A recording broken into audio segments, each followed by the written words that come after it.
After completion of the line-by-line explanation, poetic devices, tone, message and conclusion of the poem, now we'll move on to the question answer of poem number 6, Aunt Jennifer Tiger, written by Andrew Rich. सबसे पहले हम extract based questions देखेंगे. Some of the extract means I tried to give each and every stanzas in the form of extract. So first stanza is, Aunt Jennifer's tiger prance across the screen, bright to pass denizen of a world of green. They do not fear the man beneath the tree, they peace in sleek chivalric certainty. First question from this is, name the poem and the poet of these lines. The poem is Aunt Jennifer's Tiger and poet is Andrew Rich. What are Aunt Jennifer's tigers doing? How do they look like? They are jumping across the screen or a wall and they look like shining yellow topaz. You can also write bright yellow topaz, yeah, bright topaz, and here a screen you can write embroidery screen. Next question, where do they live? Are they fearless? Give an example.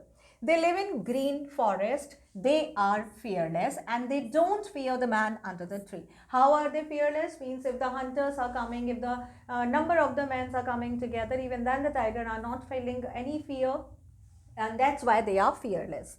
How do they pace? They run with a well-groomed, honorable confidence. Pace is called jump. Speed, उनकी speed कैसी है? उनकी speed well groomed है. Well groomed, इसके लिए एक word आया था हमारी पोम में, that was sleek. Honourable confidence means they are full of confidence when they are running, when they are jumping with the speed. Why? Because they are having the fear of no one, right? So this was the first stanza. Next is, Aunt Jennifer's fingers fluttering through her wool find her ivory needle hard to pull. The massive weight of Uncle's wedding band sheet sits heavily upon Aunt Jennifer's hand. First question from this stanza. What were Aunt Jennifer's fingers fluttering through? Aunt Jennifer's finger were fluttering through her wool. Wool is called embroidery thread. जो thread है उसके आस पास से, मतलब उससे होकर उनकी aunt की जो फिंगर्स हैं वो मूव कर रही थी. Next is, how was she pulling the needle? She was finding even the ivory needle hard to pull. तो कैसे पुल कर रही थी? Hard to pull. बहुत मुश्किल हो रही थी उनको थ्रेड को निकालने में. Next is, what was lying heavily where? The weight of the uncle's wedding band was lying heavily and on her hand. यहाँ पे wedding band exact text का लिखा हुआ है. अगर आपको ये नहीं आता है तो आप यहाँ पे क्या लिख सकते हो? ring भी लिख सकते हो, wedding ring. Next is, what was upon Aunt Jennifer's hand? How did it sit there? There was uncle's wedding band upon Aunt Jennifer's and it sit heavily there.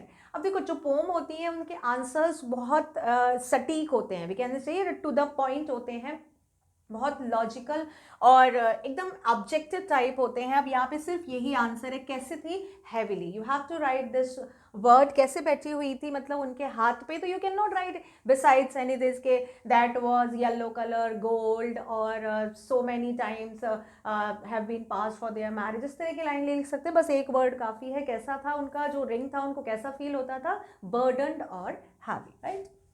Next stanza देखो. When aunt is dead, her terrified hands will lie, still ringed with ordeals she was mastered by. The tigers in the panel that she made will go on prancing, proud and unafraid. First question is, why are Aunt Jennifer's hands called terrified? Her hands are called terrified because they passed through very hard and bitter experience of married life. यहाँ पे hand अगर बोला जाए तो hand से उनको किस चीज़ से कंपेयर किया जा रहा है? जो हमने बोला था मेटाफर में, जो हमने देखा था literary device, whole body. Whole body with the physical as well as with the mental condition. ये जो कंडीशन है, she has been suffering through so many years of her marriage life. What are they still ringed with? They are still ringed with those hard and testing difficulties which possessed her dining her life. जिस तरह से वो जो चीज़ है, मतलब किस तरह से वो अभी भी रिंग्ड है, मतलब वो कैसे सराउंडेड है, किस चीज़ में सराउंडेड है? डिफ़िकल्टीज़, टेस्टिंग डिफ़िकल्टीज़ बहुत सारी जो ऑलरेडी टेस्ट हो चुकी हैं, जिनके लिए वो मास्टर्ड हो चुकी हैं, बहुत सारी ट्रबल्स, और जो अभी भी पजेस्ड हर डाइनिंग हर लाइफ, उनकी लाइफ को एक तरह से उन्होंने पजेस कर लिया है, ओन कर लिया है. उनकी लाइफ का जो ओनरशिप है वो डिफ़िकल्टीज़ और ट्रबल ने ले लिया है. उनकी लाइफ उनके अंडर ही गुजरी है. Where did she make the tiger? She made the tigers in the panel. Panel is called embroidery screen. आप screen भी लिख सकते हो. She made the tiger in the screen. Next is what will happen to the tigers after her death? Her tigers will go on jumping ahead, proud and unafraid even after her death. उनके जो tiger हैं, उनके tiger से मतलब जो उनका embroidery किया हुआ टाइगर है, उनकी डेथ के बाद भी वो जंप करेगा fearlessly with the confidence and without having the fear of anyone. ठीक है, अब हम देखते हैं कुछ क्वेश्चंस जो टेक्स्ट बुक से हैं. How do denizens and chivalric aid to understanding of the tiger's attitudes. Denizen और शिवलरिक इन दोनों को किसके फॉर्म में बताना है? टाइगर्स के एटीट्यूड से रिलेट करना है हमको, मतलब डायरेक्ट मीनिंग बताना है. Like all beast of prey, the tigers are the denizens of the forest. Beast of prey किसको बोला गया है? टाइगर्स को बोला गया है. वो कहाँ के रहने वाले हैं? फॉरेस्ट के रहने वाले हैं. They live far away from human settlement and they are called chivalric. बहुत दूर रहते हैं. ह्यूमन सेटलमेंट मतलब जो सिटी एरिया है, रेजिडेंशियल एरिया है, उससे काफ़ी दूर होते हैं. फॉरेस्ट बाहर होता है और इसीलिए वो कैसे कहे जाते हैं? They are called chivalric. Chivalric is called full of energy, full of power. This indicates the majestic and honorable position that they occupy in the world of animals. अब वहाँ पर हमारा इंसानों का कोई भी इंक्लूजन नहीं है. वो अपने साम्राज्य में रहते हैं, अपने किंगडम, अपने फॉरेस्ट में रहते हैं और वहाँ वो सबसे ज़्यादा पावरफुल हैं. To whom they can show the power? On the prey. Prey is called victim. जो दूसरे एनिमल्स हैं जिनका वो शिकार करते हैं, उनको अच्छे से पता है कि ये जो फॉरेस्ट है यहाँ पे किसका डोमिनेंस रहेगा? टाइगर का. सेम ऐसे ही जो हमारी सोसाइटी है, हमको पता है हम उनके शिकार हैं. हम मतलब जो वुमेन है, जो सप्रेस्ड वुमेन है, वो उनके शिकार हैं. उनको पता है कि this society will be known by the name of man only and they have to just live their life according to their way. So the use of the word denizen and chivalric adds to our understanding of the tiger's attitude. Denizen is called means the forest जहाँ पे उनका habitat है, तो denizen आप बोल सकते हो habitat, या जहाँ पर वो रहते हैं. किसके लिए आया है habitat? ये animal के लिए आया है, tiger के लिए आया है. chivalric किसके लिए आया है? full of power and energy. ठीक है, वो कैसे हैं? full of power है, full of energy है, fearless है. Why do you think Aunt Jennifer's hands are fluttering through her wool in the second stanza? Why is she finding the needle so hard to pull? Aunt Jennifer's is weaving tigers on the panel. Her hands are moving about her wool and she's finding the needle quite hard to pull. The weight of years of her married life is lying heavy on her hand. This makes the pulling of the needle so hard. When she was doing her interesting work, even then she was in the memory. All the things, all the difficulties, troubles of so many years of her married life is still there. उनके साथ में है, वो काम कर रही हैं, but फिर भी उनके दिमाग में क्या है कि हाँ मैंने इतना सारा झेला, इतनी डिफ़िकल्टी, इतनी ट्रबल्स हैं, थोड़े टाइम के लिए मैं अपना काम कर रही हूँ. लेकिन उस टाइम पे भी उनके माइंड को पूरी तरह से उस जो सारी ऑर्डील्स हैं जो उन्होंने सहा है उसने कैप्चर कर रखा है. इसीलिए उनकी जो हाथ है उसमें स्ट्रेंथ नहीं बची है. वाई? बिकॉज वो जो स्ट्रेंथ है वो चली गई है इतना ज़्यादा जो उन्होंने डिस्क्रिमिनेशन झेला है इतने सालों से.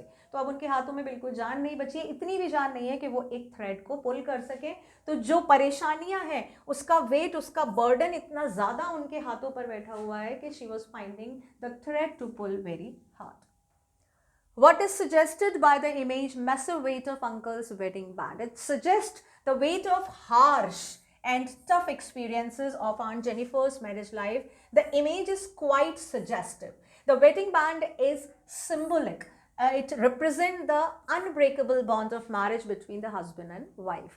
तो massive weight of uncle's wedding band, आप इस weight को हटा भी सकते हो लेकिन यहाँ पे नहीं हटा सकते. Why? Because it is considered to be a we can say ना दिस अनब्रेकेबल बॉन्ड. यहाँ पे अनब्रेकेबल बॉन्ड मतलब एक बार अगर शादी हो जाती है तो आप उससे इतनी जल्दी या कभी भी बाहर नहीं आ सकते. Whatever type of condition is there, आपको वहाँ पे एडजस्ट करना ही पड़ता है. तो ये जो वेडिंग बैंड है ये तो एक सब सिंबल है. किस चीज़ का सिंबल है? जो उन्होंने अनब्रेकेबल बॉन्ड बनाया है.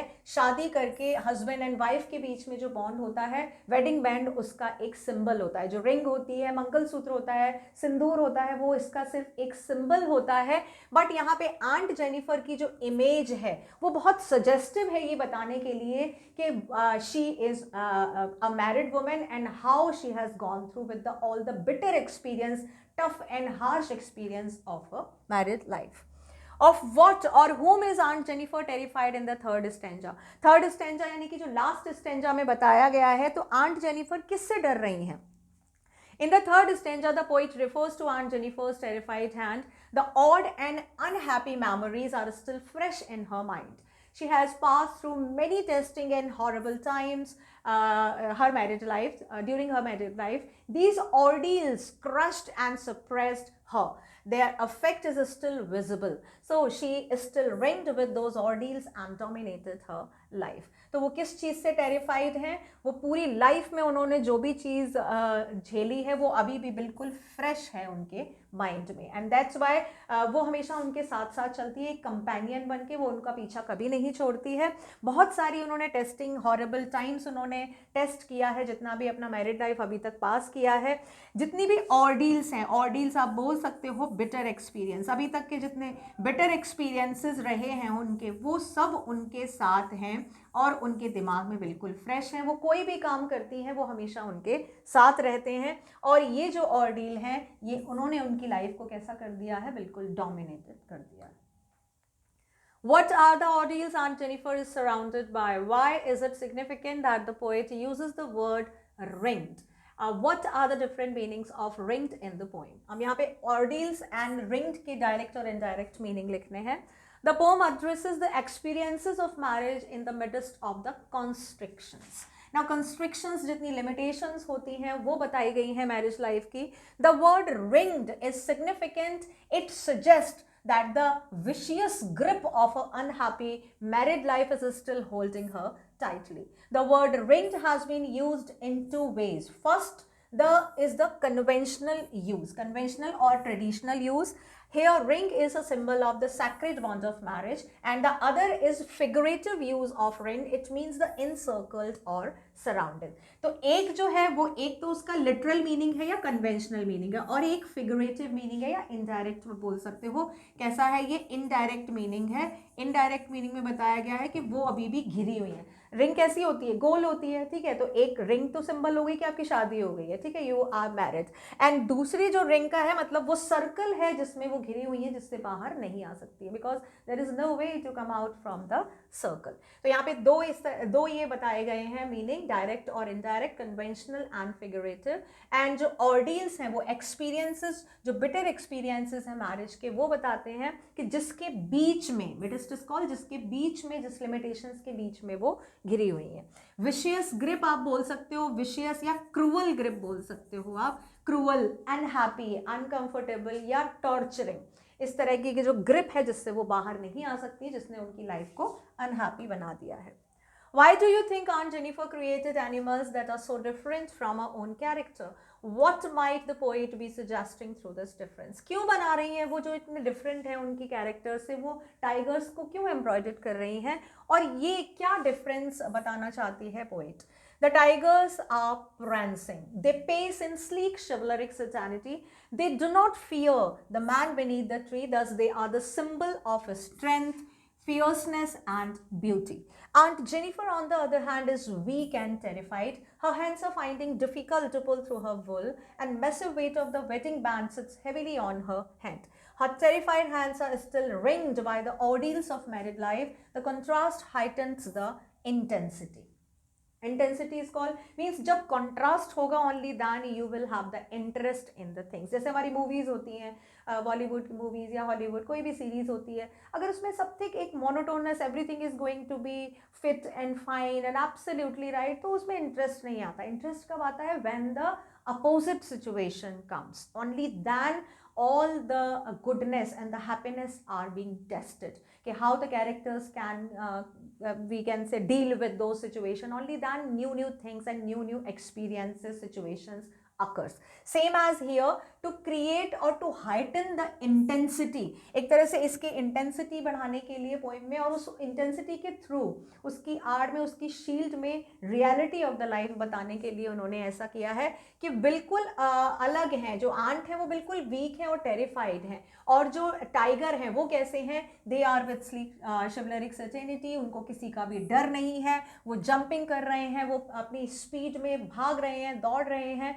वो फुल ऑफ स्ट्रेंथ हैं, फियर्सनेस है उनमें, एनर्जी बहुत ज़्यादा है, और at the same time beauty का भी सिंबल है, बिकॉज कोई भी whoever the creature is there created by the nature that is beautiful.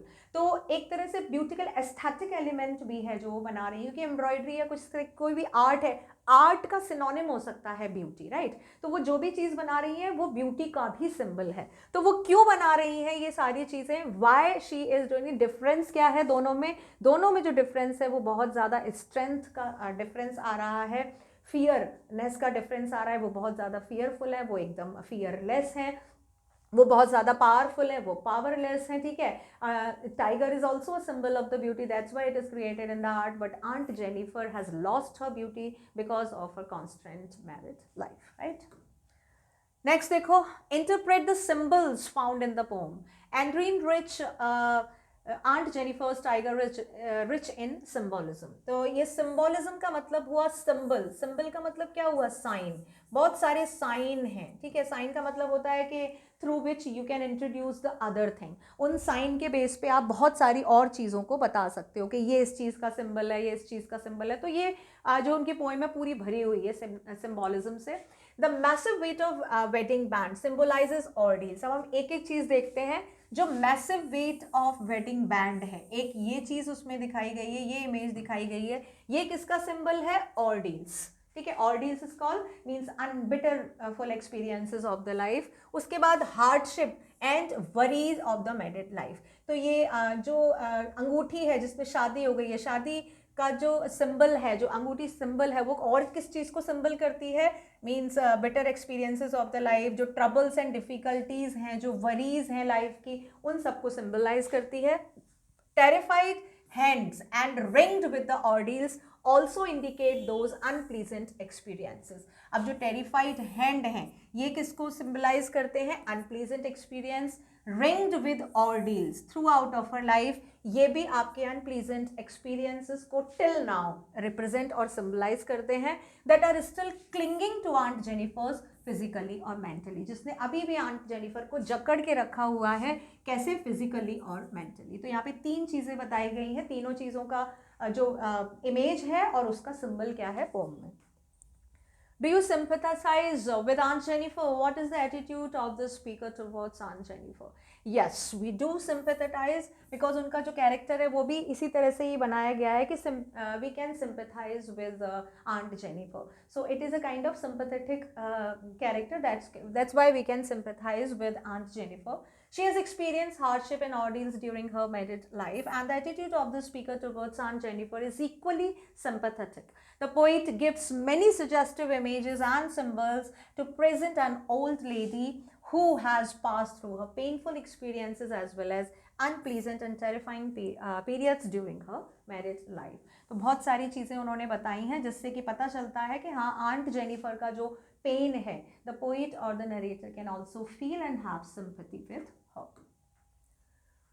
Now, what do you learn about Aunt Jennifer's tiger on reading the poem?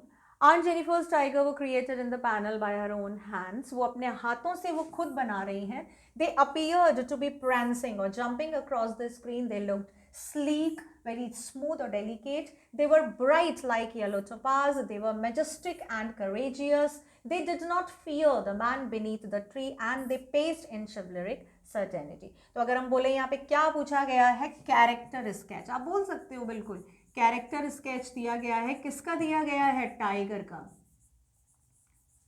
है ना। Character sketch दिया गया है टाइगर का। कैरेक्टर स्केच वैसे दिया जाता है किसी भी लिविंग पर्सन का। अब यहाँ पे टाइगर को बताया गया है, मेल डोमिनेंस से भी सिंबलाइज किया गया है, तो यहाँ पर उन्होंने कैरेक्टर स्केच यानी कि टाइगर के बारे में जितने भी एडजेक्टिव यूज हो सकते हैं वो उन्होंने बताए हैं। तो it is told in this answer that tiger कैसा है, टाइगर स्लीक है, प्रेंसिंग है, वो मजेस्टिक है, करेजियस है, ब्यूटीफुल है, विथ शिवलरिक सर्टेनिटी है। तो एक तरह से पूरा उन्होंने कैरेक्टर स्केच यहाँ पे टाइगर का दिया है। Next question, how has Aunt Jennifer created the tigers? What traits of the tigers do they reveal? Trait is called, क्या characteristics हैं उसकी, same as the question. Aunt Jennifer कैसे बना रही है उसको टाइगर को, अपने own creation से बना रही है, वो wool और ivory needle का use कर रही हैं, and she has created them in a panel. Embroidery ring में बनाया है. They have all the traits of the beast of prey. जो भी beast of prey होते हैं, जितने भी we can say ना the fearful animal, fearless animals होते हैं, जितने भी fearsome animals होते हैं जो इस कैटेगरी में आते हैं, वो वैसे हैं. who are denizen of green forest, वो green forest में रहने वाले हैं. they are well built and well groomed and they are chivalric and full of confidence. well built है, well groomed, and that's why they are full of confidence. What difficulty does Aunt Jennifer face while making the tiger? Aunt Jennifer is making the tiger in the panel and she is using ivory needle. Her fingers are fluttering through the wool. She finds it difficult to pull even the ivory needle. The reason is obvious. The weight of the unhappy and unfortunate experiences of her married life sits heavily upon her hand, right? What is the weight that lie heavy on Aunt Jennifer's hand and how is it associated with her husband? Aunt Jennifer is working with ivory needles and wool, but she can't move her fingers freely in the wool. She finds it hard to pull even the ivory needles easily, and the experiences of her past married life are quite bitter. She has unpleasant memories of her married life with her husband, and the heavy weight of the wedding band sits heavily upon her hand. So, answer will be same. The question can come from any manner. Okay, so it should not be other way to get confusion. Answer वही होंगे, बस question को घुमा फिरा कर पूछ लिया जाता है. How will aunt Jennifer's hand look when she is dead? When aunt Jennifer dies, ये थर्ड स्टेंजा से है. Her hands will still look terrified, उनके हाथ तभी भी टेरिफाइड रहेंगे जब उनकी डेथ हो जाएगी. Perhaps she has experienced a lot of hardship and troubles in the past. That will be because of hardship. The effect has it left its prints on her hand. The ordeals that crushed her married life had surrounded and cramped her fingers and hands too. उनके हाथ क्यों इतने terrified होंगे अभी भी? Because of the troubles, because अभी भी जो hardship है उसके print उनके हाथों पर दिखेंगे. जितनी भी married life की ordeals हैं, जो crushed memories हैं, उन्होंने उनके हाथ को कैसा कर दिया है? cramped fingers and hands. cramped is called एक तरह से बिल्कुल terrified, अकड़ी हुई, बहुत ज़्यादा stiff या मुड़ी हुई टेढ़ी सी जो cramp है, मतलब they are not loose and very relaxed, वो अभी भी बहुत ज़्यादा कैसी हैं? terrified हैं.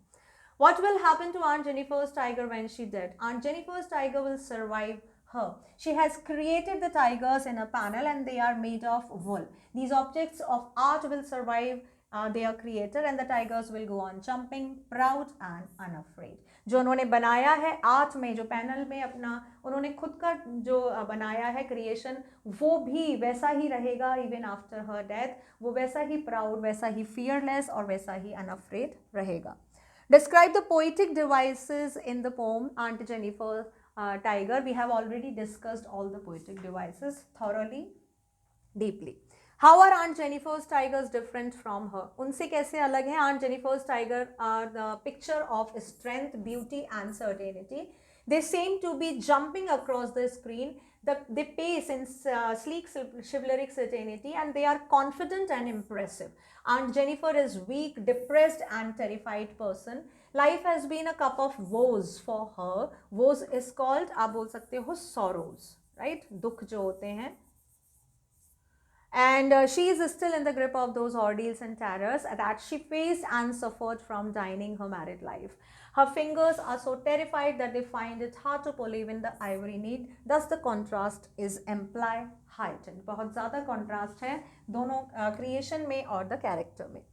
What are the difficulties the Aunt Jennifer faced in her life? All the duties of her married life, sufferings, जितने भी उनकी married life के पार्ट हैं, oppression by her husband, through she was old and weak. अब वो old हो चुकी हैं, बहुत वीक हैं, बट वो सेम डिफिकल्टीज अभी भी फेस कर रही हैं जो उन्होंने पूरी लाइफ में फेस की है.